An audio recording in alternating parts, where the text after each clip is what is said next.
Hingga hari Senin kemarin, Mahkamah Konstitusi telah menerima 277 pengajuan permohonan perselisihan hasil pemilihan umum. Gugatan diajukan diantaranya terkait pemilu legislatif DPR dan DPRD, Pilpres, serta calon anggota DPD.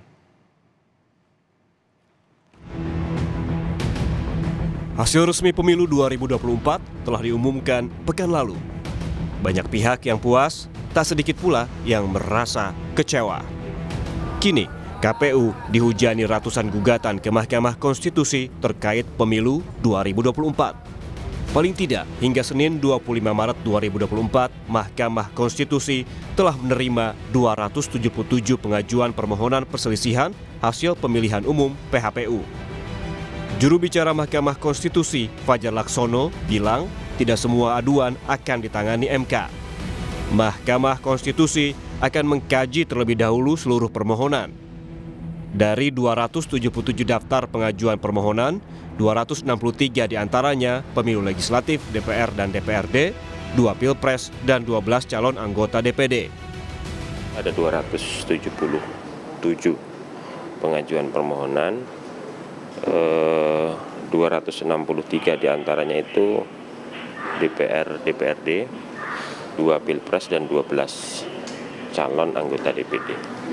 Tapi itu memang belum mencerminkan jumlah perkara ya, karena memang setelah ini nanti kami akan telaah dulu permohonan-permohonan ini sehingga firm betul nanti berapa jumlah perkara yang harus diregistrasi. Jadi 277 itu belum sepenuhnya mencerminkan jumlah perkara.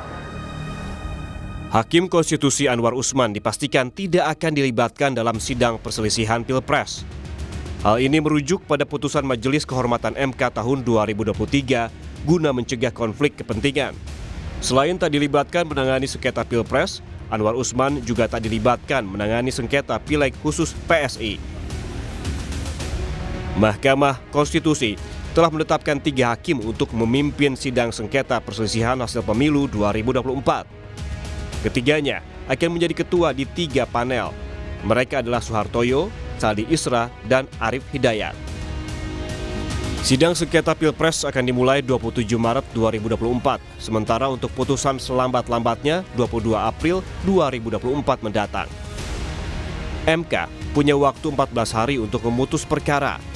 Sementara untuk sengketa pemilihan legislatif atau Pileg, sidang perdana dimulai pada 29 April hingga 3 Mei 2024. Dalam menangani sengketa Pileg ini, MK punya waktu 30 hari untuk memutus perkara.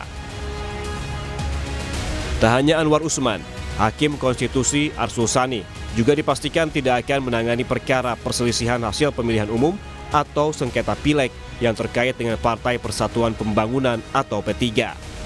Hak ingkar juga dapat Arsul gunakan dalam penanganan sengketa Pilpres yang diajukan oleh kubu Ganjar Pranowo Mahfud. Namun, sampai saat ini, menurut Ketua MK, Arsul Sani masih ikut dalam penanganan sengketa Pilpres selama belum ada yang keberatan.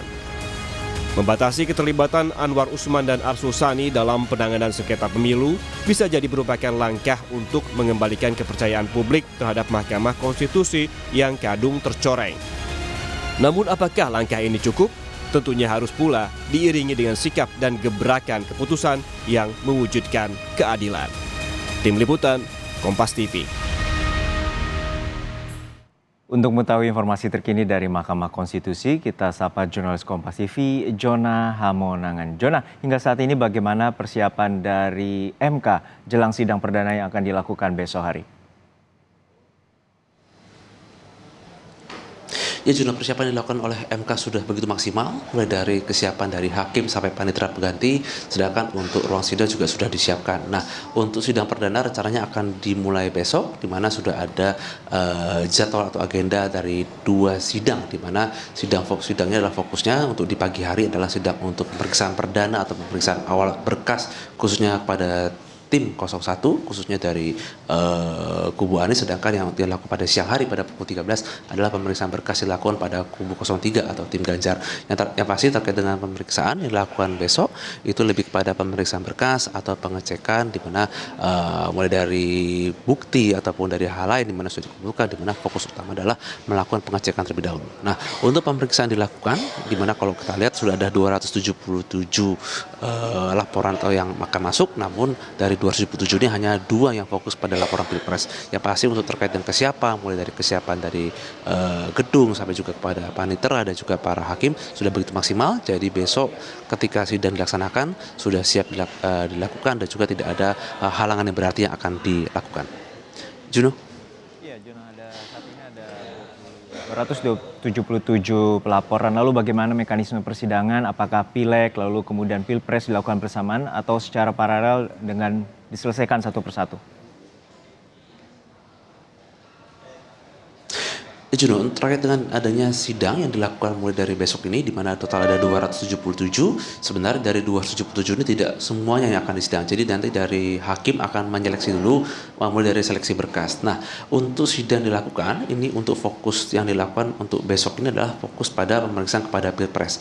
Dan di mana harus selesai dalam waktu 14 hari, setelah ada pemeriksaan Pilpres, barulah nanti masuk ke pemeriksaan khususnya kepada DPR, DPRD, dan juga DPD. Jadi fokus utama pemeriksaan adalah fokus kepada Pilpres terlebih dahulu, baru habis itu baru pemeriksaan sisanya adalah yang sebanyak 200 lebih pemeriksaan kepada yang ada di DPR atau DPRD. Kenapa fokus utama lebih kepada pemeriksaan yang ada di Pilpres? Dikarenakan memang ini dalam rangka untuk menghindari adanya gugatan yang begitu panjang, sehingga nanti ketika mungkin adanya keputusan dari MK maka akan ada Pilpres yang kedua ataupun ada pengulangan atau apapun itu, maka ini tidak akan berdampak pada pelaksanaan yang khusus dilaksanakan pada tanggal-tanggal berikutnya. Jadi fokus utama adalah lebih kepada pemeriksaan dilakukan untuk sengketa Pilpres, barulah berikutnya kepada sengketa pemeriksaan kepada yang ada di DPR dan juga di DPD. Juno. Baik, terima kasih atas laporan lengkap Anda, jurnalis Kompas TV, Jona Hamonangan dari Gedung MK Jakarta.